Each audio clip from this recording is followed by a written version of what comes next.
Europe को कहा जाता है पेनिनसुला कॉन्टिनेंट। क्यों? क्योंकि ये तीन तरफ से पानी से घिरा हुआ है। आप नॉर्थ में देखेंगे आर्कटिक ओशन, वेस्ट में देखेंगे अटलांटिक ओशन, और साउथ में देखेंगे तो मेडिटेरेनियन सी। बस एक ईस्ट ही रह जाता है जहां पर रशिया कनेक्ट करता है किसको? एशिया से, लैंड से। तो तीन तरफ से पानी से घिरा हुआ है और एक तरफ से लैंड से घिरा हुआ, तो इसीलिए हम इसको क्या कहते हैं? पेनिनसुला कॉन्टिनेंट कहते हैं। इतना ही नहीं, इसमें बहुत सारे और भी पेनिनसुलाज पाए जाते हैं, इसीलिए इसको ये भी कहा जाता है क्या? Peninsula of peninsulas. क्या कहा जाता है? यूरोप को कहा जाता है क्या? Peninsula of peninsulas. ठीक है। इसमें 5 इंपॉर्टेंट पेनिनसुलाज आप पढ़ेंगे। ठीक है, यूरोप की बात कर रहा हूं मैं। यूरोप में आप 5 इंपॉर्टेंट पेनिनसुलाज पढ़ेंगे। 1, 2, 3, 4 एंड 5। 5 पेनिनसुला पढ़ेंगे, और यहाँ पर जो है रशिया एकदम मुंह फैला है ऐसे। अगर आपने रशिया को देखा है तो आप समझ पा रहे हो इधर से। ठीक है। तो ये 5 पेनिनसुलाज जो है, इसके बारे में पहले जान लेते हैं कि ये क्या है। सबसे पहला जो है ये आपका, ये है स्कैंडिनेवियन। स्कैंडिनेवियन। ये है ज्यूटलैंड।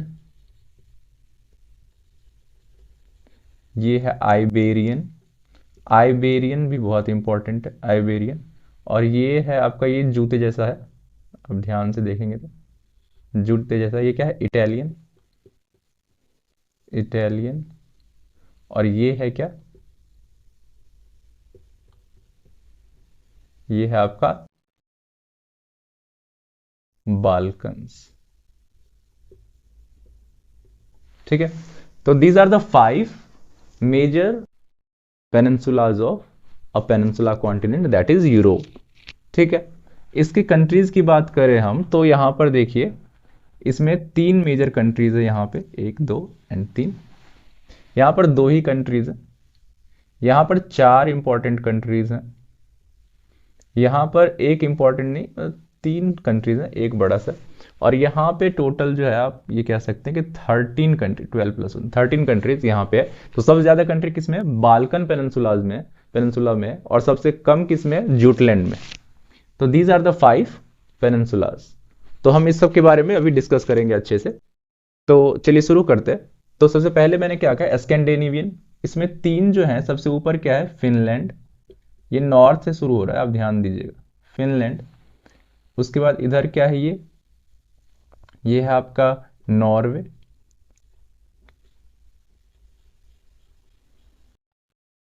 और ये है स्वीडन। ठीक है। ये तीनों जो है ये स्कैंडिनेवियन पेनिनसुला का पार्ट है। और फिनलैंड का कैपिटल कहाँ है? हेलसिंकी। स्वीडन का कहाँ पे? स्टॉकहोम। और नॉर्वे का ओस्लो। नॉर्वे जो है सबसे साइड में। नॉर्वे के पास बहुत ज़्यादा ऑयल और गैस रिजर्व्स है। क्यों? क्योंकि इसका जो ये एरिया लगता है ना, कोस्टल रीजन, ये नॉर्थ सी से, यहाँ पर बहुत ज़्यादा क्या है, सॉरी नॉर्थ सी कह रहा हूँ, अटलांटिक ओशन जो इधर लगता है, इसमें बहुत ज़्यादा रिजर्व्स है, गैस रिजर्व्स। ठीक है, आ रही बात समझ में? उसके बाद जूटलैंड में 2 ही कंट्री यहाँ पर, डेनमार्क के सारे आइलैंड और जर्मनी का थोड़ा सा पार्ट, ये जूटलैंड का पार्ट। और तीसरा क्या है? आइबेरियन। आइबेरियन में 2 इंपॉर्टेंट कंट्रीज है। एक तो है आपका Spain, some part of France and Portuguese, Portugal. तो ये क्या है? जिब्राल्टर।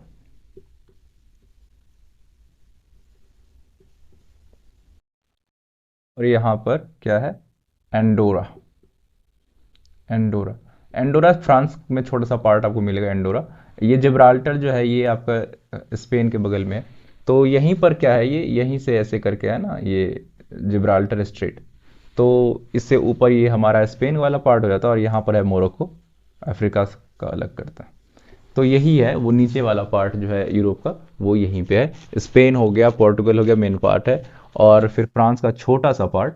और फिर यहाँ पर क्या है? जिब्राल्टर और एंडोरा। एंडोरा का कैपिटल कहाँ पे? Andorra la Vella. तो याद रखिएगा इस चीज़ को। तो ये हमारा हो गया। उसके बाद इटालियन पेनिनसुला की बात करूं, यहां पर मैं लिख देता हूं इटालियन। इसमें क्या क्या है, इटली तो होगा ही, दूसरा क्या है वेटिकन। वेटिकन सिटी कितना स्मॉल है, बहुत ही ज़्यादा, सब दुनिया का सबसे छोटा कंट्री है, 0.44 हेक्टेयर स्क्वायर इसका जो है ना, ये क्या है एरिया है, सबसे छोटा कंट्री है ये। और उसके बाद इसके ऊपर आप थोड़ा सा और ऊपर जाएंगे तो क्या है, आपको यहाँ पर मिलेगा सैन मरीनो। San Marino. तो these are the three countries of Italian peninsula. ये भी हो गया। उसके बाद कौन सा बच गया, बच गया हमारा ये बाल्कन्स। बाल्कन्स में बहुत सारी कंट्रीज हैं, ये यहाँ पर आप है ना, यहाँ पर चलिए बताइए मुझे कि ये वाला जो पार्ट है इसको क्या कहते हैं, कौन सा सी है या कौन सा रिवर है, क्या है वहाँ पर बाल्कन्स के पास में। ठीक है, तो मैं थोड़ी देर में आपको बता दूंगा। 13 कंट्रीज है यहाँ पे। क्रोएशिया हो गया, है ना। उसके बाद क्या कहते हैं यहाँ पे आपको, ये हमारा क्या है ग्रीस। इधर ये आपको मिल जाएगा ये कॉन्स्टेंटिनोपोल, और इधर है हमारा क्या, ये टर्की है। तो ये सारे कोसोवो हो गया यहाँ पर, सारे इसी में। चलिए, तो ये हमने यहाँ पर 25 कंट्रीज को जो है डिस्कस कर लिया अराउंड। तीन हमने देखा किसमें, तीन स्कैंडिनेवियन में था, स्वीडन, फिनलैंड और नॉर्वे। डेनमार्क और जर्मनी था जूटलैंड में। स्पेन, फ्रांस, पुर्तगाल, जिब्राल्टर और एंडोरा, ये पांच जो थे ये थे किसमें, आइबेरियन में। तीन थे इटालियन में, इटली, वेटिकन सिटी और सैन मरीनो, और 13 इसमें। तो मतलब 25 के 26 के आसपास हो गए कंट्रीज यूरोप के। ठीक है, टोटल कंट्री की बात करें अगर यूरोप में, तो ये हमेशा से एक मुद्दा रहा है डिबेट का। कोई इसमें कहता है कि 49 है, कोई कहता है 50 है, और कोई कहता है 51। तो ये क्यों ऐसा होता है, समझते हैं इस चीज को कि हमेशा इसमें कंफ्यूजन क्यों होता है। क्योंकि 5 ऐसी कंट्रीज है ना जिसको हम ट्रांस कॉन्टिनेंटल कंट्रीज कहते हैं, जो कि किसमें है हमारा यूरोप में। ट्रांस कॉन्टिनेंटल कंट्रीज क्या होते हैं, मतलब कि जो इसमें भी है और उसमें भी है। तो 5 ऐसी कंट्रीज है जो कि एशिया में भी है और साथ ही साथ कहाँ पे, यूरोप में भी है। तो इन कंट्रीज की वजह से कोई इसको यूरोप में काउंट करता है, कोई इसको एशिया में काउंट करता है, कोई दोनों में काउंट करता है। तो इस वजह से थोड़ी कंफ्यूजन हो जाती है। मैं इसका नाम लिखता हूँ यहाँ पे, जो 5 ट्रांस कॉन्टिनेंटल क्या है कंट्रीज है उसका। सबसे पहले रशिया तो है ये, रशिया, जियोर्जिया, कजाकिस्तान,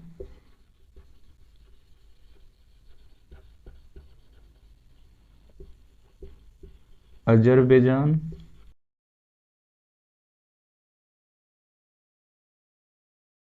और तुर्की। अब तुर्की ये हो गया। तो these are the 5 trans continental countries. ठीक है, तो याद रखिए इस चीज़ की, जॉर्जिया और कजाकिस्तान और अजरबैजान, तुर्की, ये सारे कहाँ के, ये एशिया में भी है थोड़े पार्ट, और थोड़ा पार्ट इसका यूरोप में भी है। तो ये कुछ ओवरव्यू है यूरोप का। यूरोप दुनिया की जो है ना दूसरी सबसे छोटी कॉन्टिनेंट है। ठीक है, मतलब ओनली 2% ऑफ जो अर्थ का है ना, ओनली 2% एरिया ये कवर करती है। और अगर मैं एरिया की बात करूँ तो 10.53 मिलियन स्क्वायर किलोमीटर में ये फैला हुआ है। और ये बहुत ही छोटा है, बहुत छोटा है। कितना छोटा है इस बात का अगर मैं आपको एक आइडिया दूं, तो समझिए कि ये रशिया जो है ना इससे 68% बड़ा है। एक कंट्री रशिया, रशिया का क्या वैसे आपको अगर मैं एरिया बताऊं तो कितना है एरिया, अगर मैं बताऊं रशिया का, तो वो कितना है, 17.1 मिलियन स्क्वायर किलोमीटर है ना, 17.1। और वहीं पे अगर मैं इसके एरिया की बात कर लूं, यूरोप के एरिया की बात करूं, यूरोप के एरिया की बात करूं तो ये है कितना, 10.58 मिलियन किलोमीटर स्क्वायर। तो समझ रहे हैं कि एक कंट्री से भी छोटा है, और उसमें 50 कंट्रीज है। तो ये बहुत ही छोटे छोटे कंट्रीज है, बहुत बड़ी कंट्रीज नहीं है इसमें कोई भी। ये बहुत ही छोटा सा कॉन्टिनेंट है, बस ऑस्ट्रेलिया से बड़ा है, लेकिन इनकी इसकी बातें बहुत बड़ी बड़ी होती है। ये अपने आप को गिनते हैं दुनिया के सबसे ज्यादा पढ़े लिखे, एजुकेटेड, सोफिस्टिकेटेड, सोबर लोगों में से। और इनके सामने जो है दुनिया बहुत ही छोटी है। इन्होंने तोहफा दिया है हम इस दुनिया को बहुत सारे, world war first, world war second, colonization, apartheid system, लोगों में झगड़े लगाना, ये सारी चीजें सब इन्हीं की देन है। और ये फिर भी अपने आप को बहुत ही ज्यादा क्या समझते हैं, इंटेलेक्चुअल समझते हैं, और दूसरों को ये बहुत ही छोटा समझते हैं, यूरोपियन। ठीक है। अब कोई मैं हेट स्पीच नहीं दे रहा हूँ यहाँ पे, लेकिन एक आपको जानना पड़ेगा कि इनकी कैसी पॉलिसीज थी, क्योंकि after this we will discuss the geo politics and foreign policies of different NATO countries. तो वहां पे आपको थोड़ी बहुत झलक तो देखने को मिलेगी, तो मैं अभी से आपको उस चीज के लिए प्रिपेयर कर रहा हूँ। ठीक है। तो यूरोपियन कंट्रीज जो है ये 50 कंट्री है, 51 लगा लीजिए, क्योंकि इसमें आप अगर दो ऐसी कंट्रीज है जिसको आप काउंट करना चाहें तो कर सकते हैं, नहीं काउंट करना चाहे तो नहीं कर सकते। वो कौन से आप मुझे बताइए, जिसके लिए बहुत ही ज़्यादा डिस्प्यूट होता है। और ये जो है एक आइलैंड है, एक एक तो इसमें से आइलैंड है। चलिए। अच्छा, आपसे मैंने पूछा था कि ये कौन सा पार्ट है, तो अभी मैं ही बता देता हूँ। ये जो है इसको कहते हैं एड्रियाटिक, क्या कहते हैं, एड्रियाटिक सी। चलिए शुरू करते हैं। यूरोप जो है ये sixth largest continent, largest continent. Area कितना है, अभी मैंने बताया 10.58 approx million kilometre square. Countries कितनी है इसमें, कंट्रीज है 51, 5 प्लस 50 प्लस 1 रखिए आप, 51। ठीक है। ये 2% एरिया कवर करता है टोटल अर्थ का, और 6.79% जो है ये कवर करता है टोटल लैंड का। ठीक है।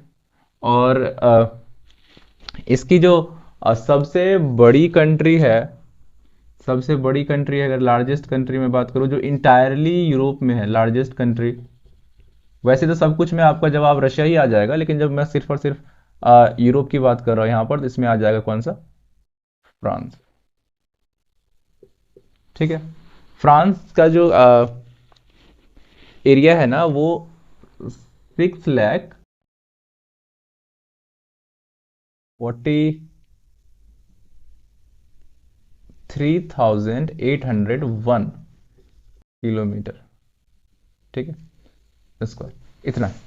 इसके बाद दूसरा, अगर इसके बाद आपको कोई पूछ ले तो यूक्रेन। हाँ।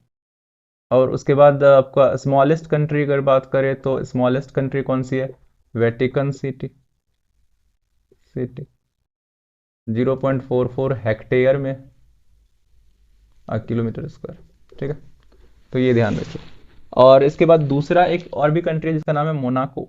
मोनाको दुनिया का दूसरा सबसे छोटा कंट्री है, ये अराउंड 2 किलोमीटर में है ना, 2 किलोमीटर स्क्वायर, अराउंड बोल रहा हूँ मैं, 2 पॉइंट समथिंग समथिंग होगा।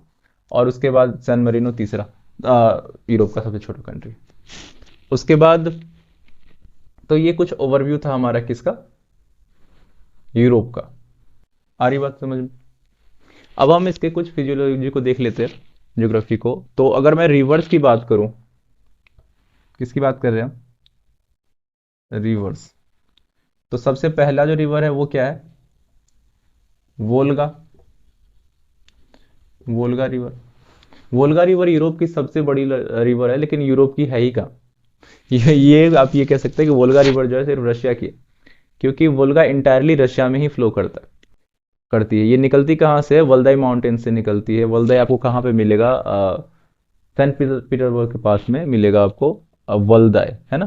कहाँ से, क्या बोल रहा हूँ मैं, इसकी लेंथ कितनी है, ये 3531 किलोमीटर। कहीं के भी आप 50 भी देख सकते हैं, लोग अप्रॉक्स ले लेते हैं। ठीक है। और कहाँ से निकलती है ये, वल्दाई माउंटेन से, वल्दाई माउंटेन्स। ठीक है। और ये इंटायरली रशिया में चलते हुए जाती है, और फिर ये गिर जाती है कहाँ पे, कैस्पियन सी में। कहाँ पे, कैस्पियन सी में। ठीक है। तो ये दुनिया की सबसे बड़ी नदी बन जाती है जो कि किसी लेक में जाकर के गिरती है, क्योंकि कैस्पियन सी है तो इसे खारे पानी का, लेकिन है तो लेक ही ना, कहा तो जाता है लेक ही उसे। तो इसलिए वोल्गा कहाँ से चलती है, वल्दाई माउंटेन रेंज से कैस्पियन सी तक जाती है ये, 3531 किलोमीटर का डिस्टेंस ट्रेवल करके जाती है। और तो और अगर मैं ट्रिब्यूटरीज की बात करूं, तो सबसे बड़ी ट्रिब्यूटरीज जो है वो है कामा। ठीक है, समारा,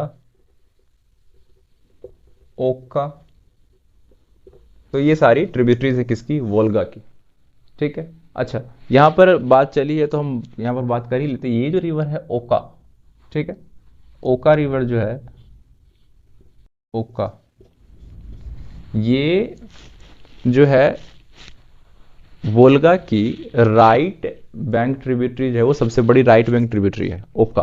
मतलब कि दाहिने तरफ से निकलती है और मिलती है किसमें, वोल्गा में। इसकी लेंथ कितनी है, 1498 किलोमीटर। और इसकी खुद की जो एक ट्रिब्यूटरी है, थोड़ा डिटेल हो जाएगा देखिए, इसकी खुद की जो एक ट्रिब्यूटरी है, ओका की ट्रिब्यूटरी जो है, इसका नाम है क्या, मोस्कोवा। मोस्कवा, मोस्कोवा जो है ये कहाँ पे है, मॉस्को के पास है। और इसी रिवर के नाम के चलते मॉस्को का नाम पड़ा है मॉस्को। ठीक है, Moskva is a tributary of ओका। ठीक है, तो कंफ्यूजन हो जाता है कभी कभी, हम सीधा वोल्गा लगाते हैं, नहीं, मॉस्कोवा पहले मिलती है ओका से, और उसके बाद जो है ओका मिलती है जाकर के किससे, वोल्गा से। तो इस मॉस्कोवा नाम से जो है मॉस्को पड़ा है। ठीक है, याद रहेगा ये चीज, ये क्वेश्चन पूछ लिया था और बहुत सारे बच्चे इसमें फेल हो गए थे। चलिए, तो हमने यहाँ पर देखा वोल्गा रिवर। अब दूसरी जो सबसे बड़ी रिवर है वो है डैन्यूब। Danube, Danube river. क्या बोल रहा हूं मैं, दूसरी जो सबसे बड़ी है वो है डैन्यूब। Danube, Danube 2888 kilometre. कहीं कहीं पे लोग 2850 भी लिख देते हैं डायरेक्ट, तो उसमें कोई बात नहीं। 2888 किलोमीटर है इसका डैन्यूब रिवर का। और डैन्यूब रिवर कहाँ से निकलती है, जर्मनी से निकलती है। कहाँ से, जर्मनी और ब्लैक फॉरेस्ट से निकलती है। अब देखे होंगे ऊपर की तरफ ब्लैक फॉरेस्ट, और फिर ये ब्लैक फॉरेस्ट से निकलती है और ये कहाँ तक जाती है, ब्लैक सी तक जाती है। ब्लैक सी, मतलब कितना लंबा डिस्टेंस ट्रेवल करती है, 10 to 11 कंट्रीज ये क्या करती है, चलती है डैन्यूब रिवर। मतलब जर्मनी में ये से निकलती है ब्लैक फॉरेस्ट से, और वहां से चलती हुई जाती है ये ब्लैक सी, जो कि क्रीमिया के नीचे है ना, आप देखेंगे रशिया और तुर्की के पास, तो वहां तक आती है चल के।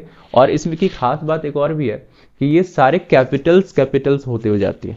इसको कैपिटल्स रिवर भी कहते हैं। क्या कहते हैं, कैपिटल्स रिवर। मतलब क्या है, मतलब ये कि ये 5-6 कंट्री की कैपिटल से होती हुई जाती है, तो इसीलिए इसको कहते हैं हम कैपिटल्स रिवर।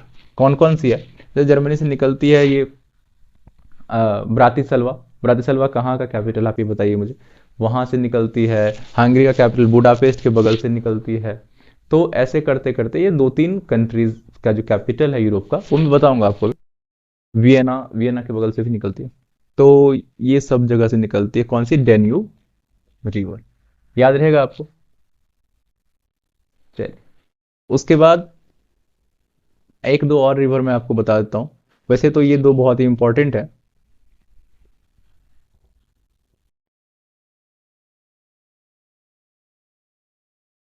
अच्छा, अभी बात चली है तो आप मुझे ये बताइए कि जर्मनी का जो कैपिटल है, जर्मनी कैपिटल कहाँ पे, बर्लिन। बर्लिन किस नदी के किनारे पर है, ये आप मुझे बताइए। उसके बाद तीसरा जो है वो सबसे बड़ा, वो है नीपर। क्या है, Dnieper. Dnieper river. Dnieper river जो है ना, ये भी वल्दाई माउंटेन से ही निकलता है। ठीक है, और ये फिर वहां से होते हुए बेलारूस, यूक्रेन होते हुए फिर ये ब्लैक सी में गिर जाती है। नीपर ज्यादा बड़ी नहीं है ये है 2250 किलोमीटर। ज्यादा बड़ी नहीं है, लेकिन इसको इसको कहा गया था, अब किसने कहा था मैं वो भी बताता हूँ। हीरोडोटस ने कहा था इसको कि the third longest river of the world. Dnieper river को third longest river of the world कहा था नीपर रिवर को, किसने, हीरोडोटस ने। हीरोडोटस जानते हैं आप कौन थे, आई होप कि आपने थोड़ी बहुत हिस्ट्री पढ़ी होगी। तो हीरोडोटस ने कहा था इसको, नीपर रिवर को, कि third longest river of the world. चलिए, ये कहाँ से निकलती है? वोल्गा माउंटेन रेंज से निकलती है, जहाँ से वोल्गा निकलती थी, और ये फिर सीधी चलती है ऐसे करके। और कीव जो है, Kyiv Kyiv is the capital of Ukraine. तो कीव जो है ना, वो निपर रिवर के किनारे ही है। ठीक है, और यूक्रेन की सबसे बड़ी नदी कौन सी है? निपर रिवर। याद रहेगा आपको। धीरे धीरे मैं सारी कंट्रीज का एक एक करके बता दूंगा आपको कि कहाँ पर सबसे बड़ी नदी कौन सी है। निपर जो है ये यूक्रेन, कीव जो है ना, ये इसके किनारे पर बसा हुआ है, निपर रिवर के। ब्लैक सी में गिरती है ये। ठीक है, उसके बाद एक और है important, Don river. Don river ज़्यादा लाइमलाइट में इसलिए आ गया था कि इस पर ना वोल्गा डॉन कैनाल बना हुआ है, या डॉन वोल्गा कैनाल जो भी कह सकते हैं। मतलब इसको कनेक्ट किया गया वोल्गा रिवर से 105 किलोमीटर का एक बहुत बड़ा कैनाल बना करके। तो इसलिए थोड़ा सा फेमस हो गया, क्योंकि वहाँ पर एक्सट्रैक्शन का काम चलता है, बहुत ज़्यादा रिसोर्सेज हैं रशिया के, तो वो यूज़ करने के लिए इसको कनेक्ट किया गया किससे? वोल्गा से। याद रखिए आप कि वोल्गा डॉन कैनाल जो है ये बनाया गया है, 105 किलोमीटर लॉन्ग है। तो ये कुछ नदियाँ थी इंपॉर्टेंट। एक और नदी जो कि बहुत इंपॉर्टेंट है वो है राइन।